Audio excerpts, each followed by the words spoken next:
Bonjour, bienvenue sur l'Amour en Soi TV. Alors l'épisode d'aujourd'hui porte sur la question de savoir comment sortir de la médiocrité. Alors, quand je parle de la médiocrité, il ne s'agit pas de l'aspect matériel des choses, hein. Il ne s'agit pas que des personnes qui vivent dans la précarité, dans la pauvreté ou qui manquent de tout. Il ne s'agit pas que de ça.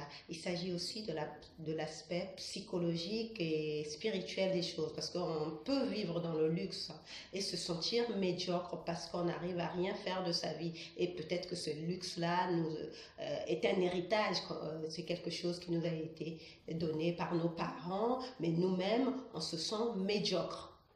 Hein, parce qu'on imagine que tout ce luxe matériel qu'on a, on ne le mérite pas.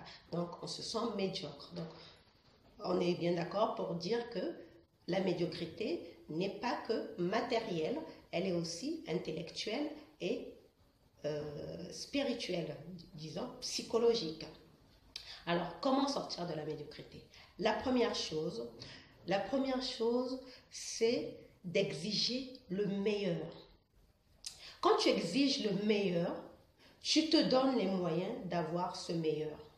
Alors, je me souviens à une époque où j'étais dans une relation de couple que aujourd'hui, du moins à l'époque, je la trouvais médiocre. Et donc, j'ai décidé que c'était pas fait pour moi. J'ai décidé de partir. Mais avant de partir, je voulais quand même essayer de sauver ce couple. Donc, j'ai demandé conseil. Et quand j'ai demandé conseil, on m'a dit que mais Sylvie, ça a toujours été comme ça, les relations de couple. C'est comme ça que ça fonctionne, il faut supporter. Mais moi, je savais que pour moi, c'était pas ça la relation de couple. J'avais toujours exigé le meilleur pour une vie de couple. J'avais toujours voulu vivre heureuse, épanouie et sentir que la personne en face de moi m'aimait, me respectait et avait une grande répondait à mes besoins affectifs. Et ce n'était pas le cas. Pour moi, c'était pas le meilleur pour moi. Donc, j'ai dû partir, rompre la relation. Donc, quand tu exiges le meilleur, à ce moment-là, tu peux sortir de la médiocrité. Quand tu te retrouves dans une situation que tu estimes qui n'est pas faite pour toi, donc c'est une situation médiocre pour toi.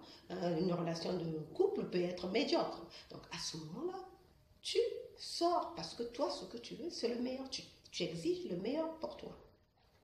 La deuxième chose, c'est de te poser la question de savoir quelle est ta mission sur Terre? Qu'est-ce que tu fais en ce monde?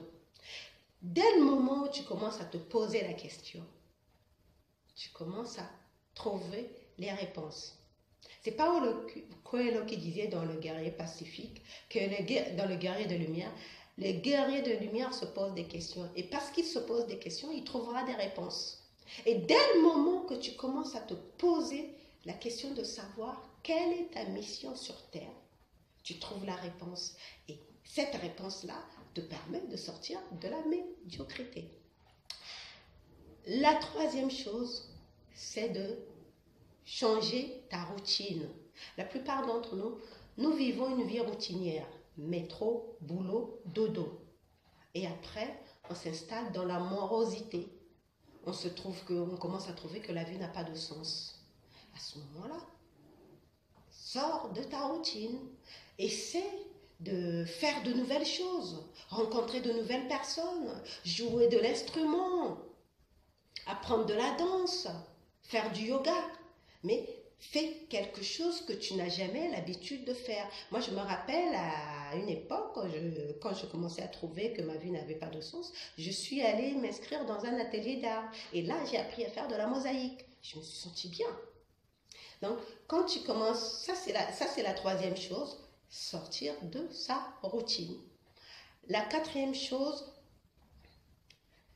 c'est de prendre des risques. Nous sommes nombreux à avoir peur de prendre des risques. Nous sommes tellement bien dans notre zone de confort. Mais quelqu'un avait dit, c'est bien, la zone de confort est agréable. le mot le dit bien, zone de confort. Mais il ne se passe jamais rien dans cette zone de confort. Il ne se passe jamais rien. Donc, à ce moment-là, sors de ta zone de confort pour prendre des risques et tu vas étendre ta zone de confort. J'ai souvent des personnes s'enferment dans un couple, dans une relation de couple médiocre parce qu'ils ont peur de se retrouver seuls. J'ai récemment eu l'histoire d'un proche qui était sur le point de se marier avec sa femme alors qu'ils n'arrêtaient pas de se disputer. Mais pour lui, il croyait que c'était une façon pour lui de garder cette femme. Mais c'est une erreur de croire que le mariage peut régler, peut sortir de la médiocrité d'une relation. Le mariage, ce n'est pas la finalité. Ce n'est pas une finalité, le mariage. Donc, quand on accepte de prendre le risque, du moins dans le cas de la relation de couple, quand tu acceptes de prendre le risque de te retrouver seul, et c'est là que les bonnes choses viennent.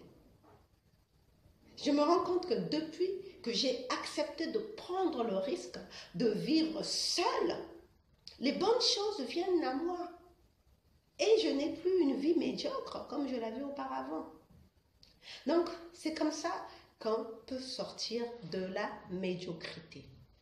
Alors, je te rappelle, pour sortir de la médiocrité, et entendons-nous bien que la médiocrité, ce n'est pas que sur le plan matériel, c'est aussi sur le plan spirituel ou sur le plan psychologique. Donc, pour sortir de la médiocrité, la première chose, c'est d'exiger le meilleur. La deuxième chose, c'est de trouver ta mission. La troisième chose, c'est de changer ta routine. Et la quatrième chose, c'est de prendre des risques. Voilà pour aujourd'hui. Je te remercie d'avoir regardé cette vidéo et on se retrouve une prochaine fois pour un autre épisode. Bye bye.